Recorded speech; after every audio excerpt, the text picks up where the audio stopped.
안녕하세요. 저는 산업부하고 나이파에서 진행하고 있는 지식서비스 융합 포럼 위원장을 맡고 있는 청주대학교 이호건 교수입니다. 오늘 제가 발표할 주의 신남방에 우리나라 K에듀가 어떻게 진출할 것인가 하는 것이 주 주제입니다. 이 신남방은 기본적으로 아세안 10개국의 인도를 포함한 경제 권역이라고 볼 수 있죠. 근데 우리가 여기서 볼 때 한중일 그리고 호주, 뉴질랜드가 참여하는 RCEP까지도 한번 고려해 볼 필요는 있다고 생각이 듭니다. 물론 오늘 주제는 신남방 국가를 중심으로 해서 말씀드릴 예정입니다. 우선 에듀테크 트렌드와 신남방 국가 어떤지 현황 간단하게 살펴보면서 진행을 하도록 하겠습니다. 이 아시아 국가는 한국에 있어서 굉장히 중요한 경제적인 시장이죠. 그래서 아세안하고는 2007년에 FTA를 타결했고 인도는 2009년에 세파 그리고 RCEP은 작년 11월 15일에 타결이 됐습니다. 아세안과 신남방 국가 전부 합해서 전 세계 GDP에 차지하는 비중은 7.8%, 그러니까 좀 낮은 편이지요. 그렇지만 우리나라에서 7개국이 20대 수출국에 포함되어 있습니다. 총 우리나라 수출 비중이 한 20%가 차이 되고요. RCEP까지 하면 50% 되죠. 굉장히 큰 시장입니다. 그래서 FTA는 근본적으로 공산품에 대한 시장을 개방하는 것인데 RCEP, 또 세파 이와 같은 경제 포괄적 경제 동반자 협정으로 가면 공산품 시장만이 아니라 서비스, 전자상거래, 정부 조달 시장까지 상호 개방을 하게 되거든요. 바로 이런 것은 우리 에듀테크에게 어떤 영향을 미치는가 하면 하드웨어가 포함된 공산품의 개통은 아세안과 신남방 국가 전체에 어떤 나라의 부품을 갖다 생산하더라도 영내 국가를 인정해서 자유로운 상품 이동이 가능하거든요. 그리고 이제 RCEP이나 세파를 통해서 정부 조달 시장에 참여도 가능하고 현지에서 에듀테크 서비스를 직접 할 수 있는 제도적 기반이 마련된다는 데 큰 의미가 있다고 볼 수 있겠습니다. 에듀테크 트렌드를 간단하게 살펴보겠는데요. 홀론 IQ에서는 2019년에 2019년부터 2025년까지 에듀테크 산업이 급속도로 발전을 해서 2025년 4,040억 달러에 달할 것으로 얘기를 합니다. 여기서 저희가 주의해서 볼 거는 뭐냐면 이 교육 시장 중에서 디지털 쉐어, 그러니까 디지털에 얼만큼 투자를 하느냐, 그것이 시장 규모로 나타나게 되는데 2019년에 3.1%에서 2025년 5.5%로 늘 것이다. 4,450 달러의 시장을 형성하게 될 거라고 합니다. 굉장히 큰 시장이죠. 얼마나 큰지 콘텐츠 시장하고 비교를 해봤습니다. 그랬더니 2024년 기준이지만 굉장히 큰 성장을 보인다는 게임이 1,815억, 음악이 689억 등 에듀테크 시장의 절반 또는 한 6분의 1 정도 수준이고요. 앞으로 성장 가능성도 게임과 음악이 6.63%, 3.5%를 보이는 데 반해서 에듀테크는 16.3%다. 그만큼 성장 속도가 높고 앞으로 시장이 크다고 봐서 전 세계에서 투자가 엄청나게 많이 일어나고 있습니다. 그래서 2010년에 한 5억 달러에서 2020년에는 161억 달러로 30배 이상 성장을 했습니다. 놀라운 거는 중국이 에듀테크에 관련된 투자를 102억 달러, 전 세계 투자 시장의 60% 이상을 차지하고 있고요. 2등이 이제 미국, 또 하나 놀라운 건 인디아가 전 세계 3위에 에듀테크 투자를 했다. 또 하나는 많은 분들이 에듀테크 이러닝 그러면 초중고등학교로 대표되는 K-12 시장이 커질 것이다라고 생각을 하시는데요. 놀라운 것은 성인 교육이 전체 투자의 48%, 세부 산업별로 보면 직무, 기술 교육이 29%로 앞으로 직업 기술 교육 시장이 훨씬 더 커질 것이다라는 것을 예측할 수 있는 거죠. 이와 같은 추세는 신남방 국가에서도 동일하게 나타나고 있습니다. 여기에 따라서 미국이나 유럽, 중국 등이 전 세계 시장을 보고 달려들고 있는데 우리나라는 그중에서 특히 맞춤형 서비스에서는 굉장히 높은 수준을 보여주고 있습니다. 여러분 잘 아시는 뭐 리드라든지 에누마, 메스프레소, 뭐 클라썸, 또 웅진 이런 데들은 세계 최고 수준의 맞춤형 서비스를 하고 있죠. 장점으로 본다면 사교육 쪽에서 급속한 성장을 하고 있다는 거고요. 이 조금 전에 디지털 쉐어를 말씀드렸는데 디지털 쉐어가 어떻게 일어나는지 클라우드를 이용한 교육 서비스를 중심으로 해서 한번 말씀드리겠습니다. 클라우드 이제 구름 속에 들어가 보시면요, 수많은 컨텐츠들이 있고 거기에 버추얼 스쿨, 버추얼 오피스도 있습니다. 이와 같은 컨텐츠나 스쿨을 어떻게 만나나요? 디바이스 통해서 만납니다. 이 디바이스 통해서 네트워크를 타고 들어오는 자료를 가지고 강의실에서 클라우드 연계 수업도 하고요, 사이버 수업도 하고 지금은 메타버스까지 연결되지요. 이와 같은 수업 또는 교육하는 활동이 이루어지는 동안 다양한 데이터가 다시 구름 속으로 들어와서 가공된 다음에 AI 서비스로 나가게 됩니다. 여기에서 디지털 쉐어, 그러니까 디지털에 투자하는 게 어디서 발생하는가를 보면요, 우선 사이버 스페이스에 학습 공간을 만들고 디지털 콘텐츠를 공급하지요. 오프라인에서는 강의실의 첨단 시설이라든지 개인용 도구를 통해서 다양한 형태의 교육이 이루어집니다. 이 교육이 이루어지는데 지속적인 투자가 이루어지고 있고요. 교육이 이루어진 동안 발생한 데이터들은 IoT 기술 또는 직접 입력에 의해서 사이버 스페이스로 들어가고 이것을 가공해서 인공지능 서비스를 하게 되는 것입니다. 바로 이와 같이 이루어지는 전 과정이 디지털에 대한 투자가 이루어지는 분야, 앞으로의 시장이라고 보시면 되겠고요. 메타버스 같은 경우는 사이버 공간과 현실 공간이 동시에 이루어진 디지털 트윈이면서 오프라인 강의실에만 수업을 할 때도 모든 데이터가 사이버로 들어가서 다시 피드백되는 CPS 환경까지 같이 갖추게 됩니다. 지금 이와 같은 환경을 갖추게 되면 앞으로 이 에듀테크는 어떻게 발전하게 될까요? 그래서 금년 3월 달에 에듀테크 산업협회에서 저보고 에듀테크 서비스 로드맵을 하나 개발해 달라고 말씀하셨습니다.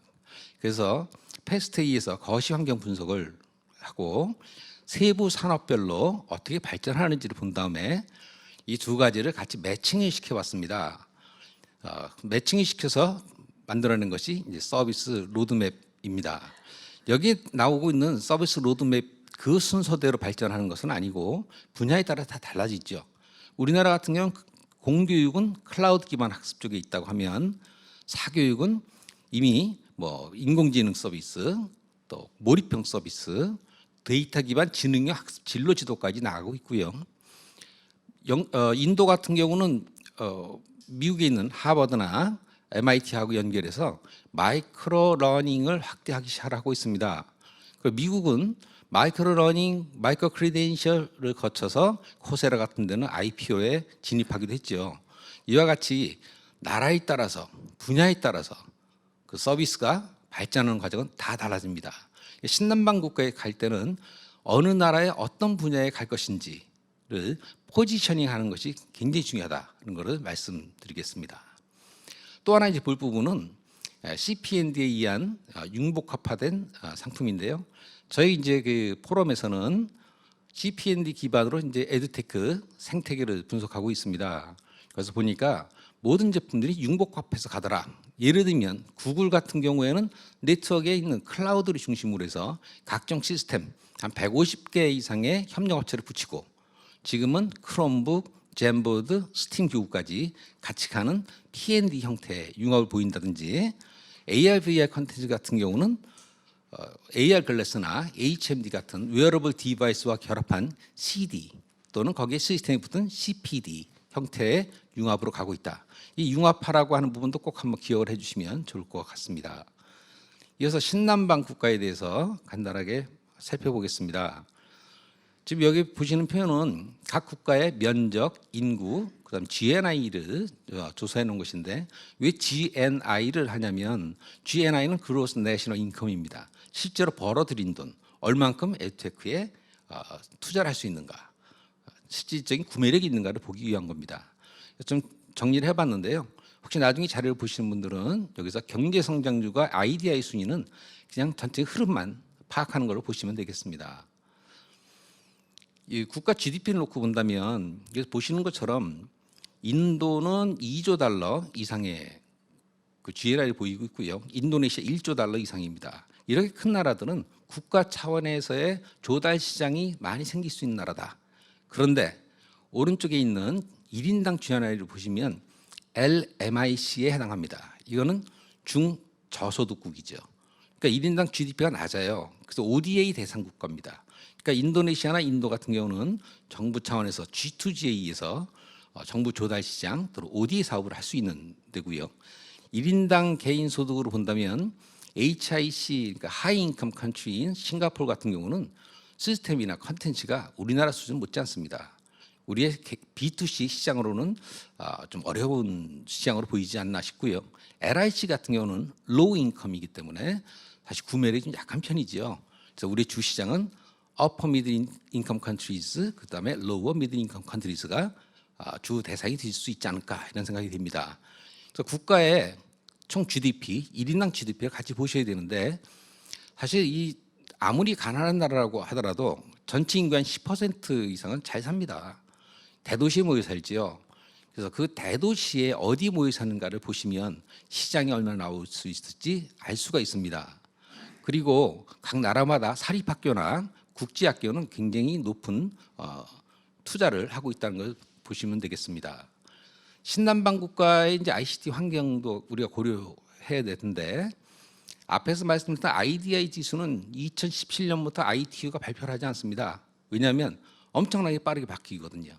베트남의 예를 보면 2017년에는 전 세계의 등수가 한 108등 정도 됐었는데 지금은 스마트폰 사용 비율이 92%, 1인당 하루 인터넷 사용 시간이 210분입니다. 하루 종일 페이스북, 유튜브를 엄청나게 한다는 거죠. 다시 말하면 모바일 러닝에 굉장히 좋은 바탕을 가지고 있다 이렇게 보시면 되겠습니다. 이 교육이라고 하는 건 또 문화하고도 굉장히 밀접한 관계를 갖고 있어서 한국에 대한 호감도도 같이 볼 수 있는데 신남방 국가들은 전반적으로 한국에 대한 인식이 긍정적으로 좀 호감 있게 보면서 경쟁국이라기보다는 협력국으로 보고 있습니다. 이제 교육 수요가 사실 굉장히 중요한 부분이죠. 전부 다 이제 국가별로 말씀드릴 수는 없어서 베트남하고 인도네시아만 간단히 말씀드리겠습니다. 베트남 같은 경우는 2020년까지 직업훈련 및 교육개발 전략을 통해서 교육에 대한 정부 지출 비중을 21%까지 확대한다고 합니다. 이미 그렇게 하고 있고요. 21년부터 25년까지는 기술 직업 교육 훈련을 강조하고 있습니다. 자체적으로 조사한 바에 의하면 전체 이 직업을 가지고 있는 사람들 중에 정식 직업 훈련을 받아본 사람 비율이 20%가 안 된다. 그러니까 80%는 직업 훈련을 받을 수 있는 시장이다. 그런데 또 하나 문제는 가르칠 강사가 부족하다는 겁니다. 그래서 오른쪽에 교육훈련 5대 영역에서 보시는 것처럼 교육부에서 교육의 질을 높이기 위해서 교원 양성을 하면서 공교육만 가지고 모든 커버할 수 하기가 어렵기 때문에 비공립 교육기관, 그러니까 사립학교 인가를 대폭적으로 늘리면서 4차 산업혁명 디지털 전환에 관한 교육을 집중적으로 하고 있습니다. 베트남이 신남방 국가 전체에서 공공부문에서의 교육 지출이 제일 높은 나라로 나오고 있죠. 이 베트남의 그 학부모들은요, 아이들이 좋은 대학에 가서 좋은 데 취업하는 것이 굉장히 중요한 목표라고 합니다. 그러다 보니까 국제학교 같은 경우는, 물론 국제학교는 외국인이 들어가는 학교인데 베트남에서는 그 시장 50% 이상을 내국인에게 열었습니다. 앞으로 100% 개방한다고 합니다. 입학금만 한 2만 불 나와요. 그런데 대기 수요가 엄청납니다. 그리고 그러다 보니까는 중산층에서도 1인당 교육비를 많이 투자해서 총 소득의 47%를 교육비에 쓴다고 합니다. 그러다 보니까 베트남은 이러닝 시장 중에 특히 대학교 입학 사교육 시장이 엄청나게 크고 있고요. 또 직업 교육 시장도 굉장히 크고 있습니다. 또 정부의 스타트업 생태계 지원 제도에 의해서 엘테크 스타트업이 엄청나게 증가를 하고 있습니다. 앞에서 전 세계 투자 동향을 보셨을 때 보셨는지 모르겠는데 유럽 지역의 2020년도 벤처 캐피탈의 투자가 8억 달러입니다. 근데 2020년 베트남의 에듀테크 총 투자가 4억 5천만 달러로 추정을 합니다. 굉장히 큰 시장을 형성해 나가고 있습니다. 그에 따라서 굉장히 많은 스타트업들이 나오고 있습니다. 인도네시아 같은 경우는 전체 인구가 한 2억 7천만 되죠. 그중에 42%가 교육 대상입니다. 또 인도네시아 교육부 장관은 CEO 출신이거든요. 그래서 기존의 규제형 교육 정책 다 폐지하고요. 구글이든 뭐든 글로벌 기업에서 제대로 된 수업을 받았다면 그 크리덴셜을 다 인정해서 대학으로 인정해 주겠다. 이런 정도의 파격적인 정책을 끌어나가고 있습니다. 인도는 인구가 많다 보니까 K-12 학생만 2억 6천만 명입니다. 근데 그중에 교육이 많이 돌아가는 부분이 초등등, 초중등 보충 교육, 시험 준비, 이건 입사 이런 시험 준비입니다. 기술 향상에 주로 투자를 하고 있지요. 그러면서 점점 인터넷 환경이 좋아지면서 시장 수요가 초중등의 사교육 시장, 직업교육 시장, 대학교육 시장이 굉장히 커지고 있는 것을 볼 수가 있습니다. 전체적인 시장의 특성은 앞에서 쭉 말씀을 드렸기 때문에 따로 정리 안 하고 자료를 참고하시면 좋겠는데요. 굉장히 눈에 띄는 건 이거죠. 어느 나라든지 교원의 질 향상에 노력하고 있습니다. 몇몇 대학은 박사 학위가 없는 교수가 상당히 많다고 그래요. 그러다 보니까는 직업 교육을 위해서도 강사 양성 시장이 비약적으로 크고 있다는 것을 볼 수 있습니다. 국가별 시장의 특성은 따로 정리해 놨는데 이거를 이제 다 말씀드릴 수는 없고요. 나중에 혹시 연락을 주시면 엘테크 협회를 통해서 저희가 함께 더 좋은 분들과 연구를 해보겠습니다. 여기에 따라서 제가 이제 신남방 진출을 위한 제언으로 이제 3C를 한번 제시해봤습니다. 3C는 국가 간 상생 발전 기반으로서의 컬래버레이션, 그다음에 시장 수요 중심 상품의 융복합화에 의한 컨버전스, 그 소통과 협의를 위한 만남의 장, 커뮤니티, 이 세 가지가 총괄적으로 갈 수 있는 방향이라고 보여집니다. 컬래버레이션, 협업을 하려면 내가 강한 게 있어야 되거든요. 내 강점이 있어야 협업을 할 수 있죠. 그중에 가장 큰 강점을 가진 분야가 한국의 오리지널리티가 있는 거, 그러니까 한류 같은 거, 사교육 시장이 우리가 굉장히 강점이 있고요. 또 맞춤형 학습이라든지 맞춤형 시스템은 우리가 굉장히 많은 경험을 갖고 있고, 또 사회문화적 경영이 적은 분야, 그리고 교원 양성 분야는 우리가 굉장히 큰 강점이 있다. 이와 같은 강점을 이용해서 해외 진출할 때는 한국에만 도움이 되는 것이 아니고 현지국에도 큰 도움이 되어야 됩니다. 상생 발전이죠. 그래서 이 하드웨어를 예를 든다면 FTA 같은 걸 이용해서 함께 공동 연구 개발을 해서 부품은 아세안에 있는 어느 나라 거든 다 모아서 공동 생산, 공동 유통을 함으로써 제3국으로의 수출을 도와주면 윈윈이 되죠. 베트남 같은 경우에 한국에 대한 수출은 한 200억 달러인데 한국의 베트남 수출은 480억 달러입니다. 280억 달러 적자를 봐요. 그런데 지금은 흑자국입니다. 왜냐하면 한국에서 진출한 기업이 생산한 물품을 제3국으로 수출해서 뭐 흑자가 나오죠. 이제 이런 것들이 같이 상생, 발전할 수 있는 콜래버레이션이다 보시면 되겠습니다. 그 다음에는 에듀테크 상품의 융복합화입니다. 아까 말씀드린 것처럼 저희 포럼에서 CPND 분류를 하면서 거기 이제 표를 만들어 봤습니다. 이것이 융복합으로 가는 것이 각 시장이나 제품 분야에 따라서 달라지거든요. 이것을 어떻게 융합을 해서 해당 국가에 어떤 포지셔닝을 해서 적용 분야를 찾을 것인가, 이 부분을 찾는 것이 컨버전스의 주 핵심입니다.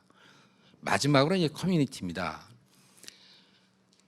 이 커뮤니티는 역시 휴먼 네트워크가 제일 중요하거든요. 그것이 있어야 PPP, 인도나 인도네시아가 제일 좋아하는 게 PPP입니다. Public Private Partnership. 이런 걸 위해서 앞에서 이기로 회장님 말씀하셨던 AES 같은 모임이 더 활성화돼야 되고요. 오늘 하고 있는 이 행사 엘텍 코리아 같은 경우에 해외 우수 엘텍 스타트업을 초청하고, 또 지금 준비하고 있는 올레듀라고 하는 마켓플레이스가 있거든요. 이것을 엘텍 코리아와 연계해서 메타버스에 의한 상시 소통의 장을 만들어가면 좋겠다 하는 내용으로 오늘 제가 말씀드린 것을 마무리해보자 합니다. 지금까지 말씀드렸던 부분에서 혹시 더 연구하거나 같이 공유하고 싶으신 내용이 있으시면 한국 에듀테크 산업협회로 연락을 주시면 저희가 더 좋은 분들과 함께 같이 연구를 지속해 나가겠습니다. 끝까지 경청해 주셔서 감사합니다.